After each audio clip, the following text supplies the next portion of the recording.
யூஸ்வலாக ஹீரோனா ஒரு 4 ஃப்ரெண்ட்ஸ் இருப்பாங்க, அந்த 4 பேருமே வந்து பாய் ஃப்ரெண்ட்ஸாக தான் இருப்பாங்க அப்படின்னு சித்தார்த் சார் ரொம்ப பர்டிகுலராக சொல்லியிருக்காரு தட் ஐ டெஃபினெட்லி நீட் ஒரு கேர்ள் எங்களுக்கு வந்து ஃப்ரெண்டாக இருக்கணும் அப்படின்னு. பிகாஸ் நம்ம வாழ்க்கையில் எல்லாருக்குமே வந்து ஒரு கேர்ள் ஃப்ரெண்ட் அப்படிங்கிறது வந்து இருப்பாங்க அண்ட் கடைசி வரைக்கும் அந்த ஃப்ரெண்ட்ஷிப் அது அப்படியே மெயின்டைன் ஆகும்.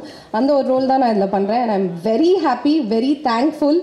தென் big thanks to Monica. Of course மோனிகாவை பார்த்தோன்னே எனக்கு தோணுது என்னன்னா நானும் சன் டிவியிலேருந்து வந்த ஒரு பொண்ணு தான் அப்படிங்கிறதுனால என்னோட சீனியர் அப்படின்ற ஒரு ஃபீலிங். அவங்க தான் ப்ரொடியூசர் அப்படிங்கிறப்போ it again felt like family. And ரொம்ப நாள் ஒரு லவ் ஸ்டோரி நம்ம யாருமே பார்க்கல, ஒரு ஃபீல் குட் லவ் ஸ்டோரி நம்ம பார்க்கல. எப்போ பாரு கத்தி குத்து சண்டை அப்படிங்கிற மாதிரி இருக்குது. அதெல்லாம் எதுவும் இல்லாமல் you can just come relax and watch and go. Ashika, உங்களுக்கு இது வந்து லவ் ஸ்டோரியா? This is the first time in Tamil. You are going to win a lot of hearts. கண்டிப்பாக தியேட்டரில் பாருங்கள் அண்ட் சப்போர்ட் அஸ். தேங்க்யூ.